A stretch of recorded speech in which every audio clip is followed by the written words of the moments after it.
बड़ी दयामयी हो माँ। जो भी सच्चे हृदय से आपके दरबार में गया है उसकी खाली झोली को आपने भरा है। इसलिए आपके श्री चरणों में सादर नमन करते हुए विनती है भजन के माध्यम से। कैसे मास्टर साहब?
अच्छा भैया, कचौड़ी गली सूर्य भी आप लोगों ने सुना है। भजन के लाइन में हमारे भैया गौरी शंकर आचार्य जी के मुखार बिंदु से गाने का बंद कुछ उसमें था। पहले के जमाना में ऐसे कुल बिरहवा हो ककहरा बंदी से ही शुरू हो। कलकत्ते की काली मैया कहती हूँ कर जोर सुनो, खप्पर वाली खुशियां भर के हुआ सुनो।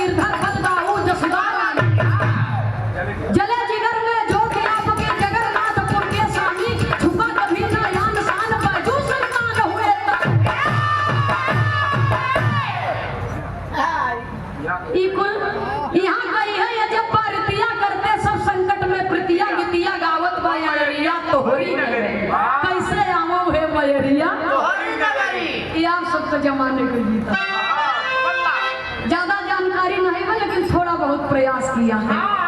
छोटी बच्ची है भैया तो ये हमारे पूर्वजों की धरोहर है।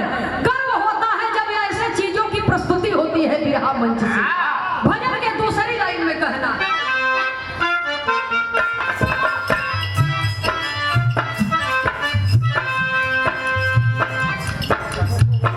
आदि शक्ति रूप माई शारदा आदि शक्ति रूप माई शारदा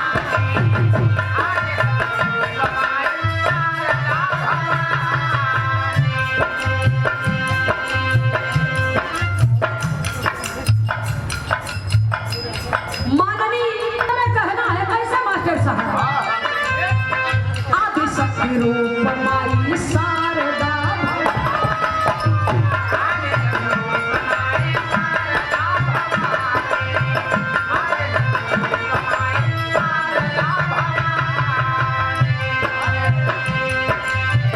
तोहरे सहारे गीत गाई तोहरे सहारे गीत गाई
लेकिन भजन एक ही शब्द में माँ की वंदना पूरी हो जाती है। केवल श्रद्धा से माँ शब्द कहना है और पूरे तन मन से सेवा करना है, मन से मानना है, चाहे वो स्वरदायिनी माँ हो चाहे वो जन्मदायिनी माँ हो।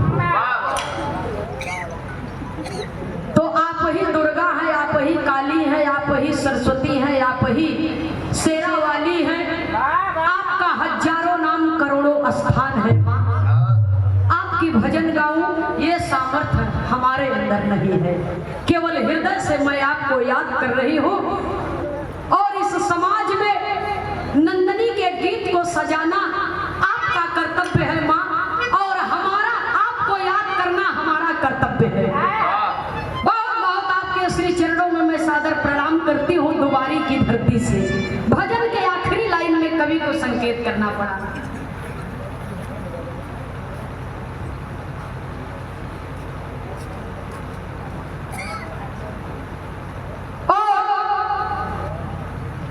बड़े भैया जी श्री गौरी श्रोता सज्जनों, यदि इंसान हृदय से परिश्रम करे तो परिश्रम का फल उसे अवश्य मिलता है और वो भी उसकी परिश्रम सार्थक होती है। यदि हृदय से इंसान मेहनत करे तो कवि को संकेत करना पड़ा। भजन के आखिरी लाइन में कहना है मास्टर साहब,